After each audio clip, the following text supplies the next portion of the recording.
জেক্সপো এবং ভোকলেট পলিটেকনিকে ভর্তির যে দুটি গুরুত্বপূর্ণ প্রবেশিকা পরীক্ষা, সেই পরীক্ষা 2024-এ অনুষ্ঠিত হচ্ছে না। কেন হচ্ছে না, কি বৃত্তান্ত, তাহলে কিভাবে পলিটেকনিকে ভর্তি হবে এবং এই সিদ্ধান্ত ছাত্রছাত্রীদের জন্য ভালো নাকি খারাপ, তোমাদের সমস্ত ছাত্রছাত্রীদের প্রো টেকনিক্যাল জিনিয়াস ইউটিউব চ্যানেলে স্বাগত। আমি অনির্বাণ। আজকে কিন্তু তোমাদের জন্য খুব গুরুত্বপূর্ণ একটি টপিকে ভিডিও নিয়ে চলে এসেছি। জেক্সপো ভোকলেট 2024 পরীক্ষা ক্যান্সেল। প্রথম থেকে শেষ পর্যন্ত ভিডিওটি দেখো। চ্যানেলে প্রথম আসলে অবশ্যই সাবস্ক্রাইব করে নিও। প্রো টেকনিক্যাল জিনিয়াস কিন্তু অলওয়েজ তোমাদের জন্য কোয়ালিটি আপডেট এবং ইনফরমেশন রিলেটেড কোয়ালিটি ভিডিও নিয়ে আসে, তাই অবশ্যই ভিডিওটি লাইক করে বন্ধুদের মধ্যে শেয়ার করে দিও, যাতে বন্ধুরাও এই বিষয়ে কিন্তু জানতে পারে। তোমাদের সমস্ত স্টুডেন্টদের উদ্দেশ্যে খুব গুরুত্বপূর্ণ একটি আপডেট দিচ্ছি, এবং যেটা তোমরা অনেক আগেই জানো, জেক্সপো এবং ভোকলেট প্রবেশিকা পরীক্ষা এই বছর অনুষ্ঠিত হবে না। আমি আগেই তোমাদের ভিডিও দিয়ে দিয়েছি উৎকর্ষ বাংলার পেজে অফিসিয়ালি।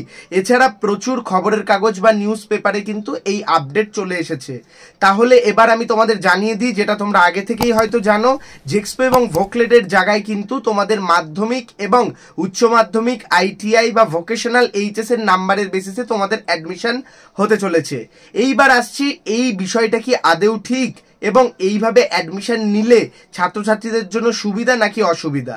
সবার আগে তোমাদের আমি জানিয়ে রাখি, এইভাবে যে প্রসেসটা হচ্ছে সেটা কিন্তু লকডাউনের সময় শুরু হয়েছিল এবং পরপর 2 বছর কিন্তু এই প্রথাটা অনুষ্ঠিত হয়েছিল, অর্থাৎ তোমাদের মাধ্যমিকের নাম্বারের বেসিসে। তখন পরীক্ষা নেওয়ার কোনো রকম সুযোগ ছিল না।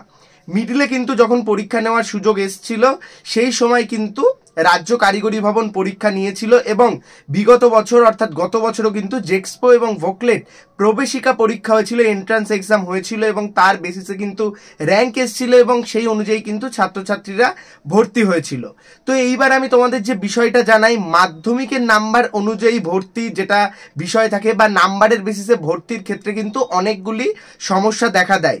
নাম্বার 1 সমস্যা, অনেক ছাত্রছাত্রীরা কিন্তু মাধ্যমিকে ভালো নাম্বার না স্কোর করতে পারলেও জেক্সপো এবং ভোকলেটের জন্য অনেক মেধা নিয়ে পড়াশোনা করত এবং জেক্সপো ভোকলেটের জন্য খুব গুরুত্বপূর্ণ একটা প্রিপারেশন করত, এবং শেষে দেখা যেত তারা ভালো র্যাঙ্ক করে সরকারি কলেজ পেয়েছে।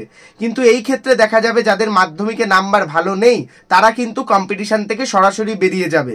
নাম্বার 2 পয়েন্ট, জেক্সপো ভোকলেট বা ডিপ্লোমা ইঞ্জিনিয়ারিংয়ে কিন্তু এমন ছাত্রছাত্রীরা আসে যারা মধ্য মেধার। তো সেই ক্ষেত্রে কিন্তু দেখা যায় বেশিরভাগ 40 to 60% নাম্বার পাওয়া ছাত্রছাত্রীরাই এই ডিপ্লোমা ইঞ্জিনিয়ারিংয়ে আসে, কিন্তু নাম্বারের বেসিসে অ্যাডমিশন হওয়ার প্রসেস থাকাকালীন অনেক ছাত্রছাত্রী দেখা গেছে অনেক বেশি নাম্বার পেয়েছে, তারা একবার জাস্ট ফর্ম ফিল আপ করে দিত, এইরকম প্রসেসে ফর্ম ফিল আপ তারা করে দিল, এবং পরে দেখা যায় তারা একটা ভালো র্যাঙ্ক করে কলেজে ভর্তি হয়ে গেল। হয়তো তারা জেক্সপো ভোকলেট পড়ছেই না, অন্য কোনো কোর্স করছে, তার সাথে তারা বলছে যে আমাদের তো র্যাঙ্ক চলে এসেছে, তাহলে ডিপ্লোমা ইঞ্জিনিয়ারিংটাও করে দিই। আমার কাছে ইনফ্যাক্ট এরকম অনেক ফোন আসে যে দাদা আমি তো গ্র্যাজুয়েশন করছি, তাহলে নাম্বারের বেসিস হবে, আমার নাম্বার ভালো রয়েছে, তাহলে একটা টেকনিক্যাল কোর্স কি করে নেব ফর্ম ফিল আপ করে। এই সমস্ত মেন্টালিটির ছাত্রছাত্রীরা কিন্তু এখানে ভরে যায়।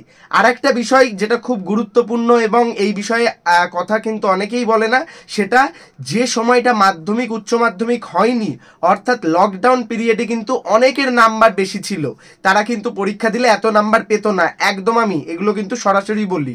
তো সেই ক্ষেত্রে কিন্তু এই পরিস্থিতিতে তাদের কিন্তু অনেকটা সুবিধা হবে অন্যান্য ছাত্রছাত্রীদের তুলনায়। তো সেই ক্ষেত্রে কিন্তু প্রচুর ভেদাভেদ দেখা যাবে, এবং এই রকম সিদ্ধান্ত কিন্তু ছাত্রছাত্রীদের পক্ষে অনেকটা ঠিকজনক নয়।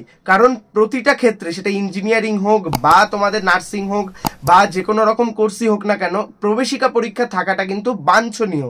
সেটা সে সরকারি কলেজে ভর্তি হোক বা বেসরকারি কলেজে, সে যদি পরীক্ষাটা দেয় তাহলে কিন্তু তার একটা অনেক রকম সুবিধা হয়। সে জানতে পারে বিষয়টা কি, বা ডিপ্লোমা ইঞ্জিনিয়ারিং আসতে আমাদেরও একটুখানি কাঠখড় পোড়াতে হবে, এই জিনিসগুলো কিন্তু থাকে ছাত্রছাত্রীদের মনে। কিন্তু এই পরিস্থিতিতে দাঁড়িয়ে কিন্তু রাজ্য সরকার কেন এই রকম সিদ্ধান্ত নিল তা আমার জানা নেই। এবং আইটিআই কিন্তু বিগত বছরগুলি থেকে সেম প্রসেস ফলো হচ্ছে, এবং আমার যতদূর মনে হচ্ছে দুটোর ক্ষেত্রেই কিন্তু সমতা আনতে চাইছে রাজ্য সরকার বা রাজ্য কারিগরি দপ্তর, সেই ক্ষেত্রেই কিন্তু এইরকম সিদ্ধান্ত। তো এইরকম সিদ্ধান্তে কিন্তু আমি একদম খুশি নই, এবং তোমরা কিন্তু মতামতে জানাও যে তোমরা কি এই মন্তব্যে বা এই রকম ডিসিশনে খুশি আছো, এবং এই সমস্ত যে আপডেট বা এই সমস্ত ইনফরমেশন রিলেটেড কোন ভিডিও তোমরা চাও সেটাও অবশ্যই আমাকে কমেন্ট করে জানাও। এবং তোমাদের সমস্ত ছাত্রছাত্রীদের উদ্দেশ্যে আমি বলছি, তোমাদের জেক্সপো ভোকলেট 2024-এর সমস্ত সিরিজ ওয়াইজ ভিডিও তোমরা পেয়ে যাবে। কত নাম্বারে গভর্নমেন্ট কলেজ আমার সবার প্রথম ভিডিও রয়েছে, কারণ সব থেকে বেশি টাইম আমি এই টপিক নিয়ে ভিডিও করেছি।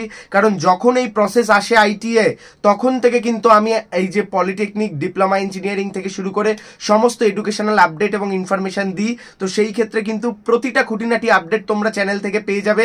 তাই অবশ্যই সাবস্ক্রাইব করে নিও, এবং এটা কিন্তু তোমাদের মেনে নিয়ে এগিয়ে চলতে হবে যে মাধ্যমিকের নাম্বারের বেসিসেই তোমাদের ভর্তি চলবে, কারণ আর কিছু করার নেই। রাজ্য কারিগরি দপ্তর বা কারিগরি ভবন থেকে অফিসিয়াল বিজ্ঞপ্তি চলে এসেছে, সেই ক্ষেত্রে কিন্তু তোমাদের হাতে কিছু নেই, আমার হাতেও কিছু নেই। যে সিদ্ধান্ত এসছে সেই সিদ্ধান্তই মেনে নিয়ে কিন্তু এগিয়ে যেতে হবে।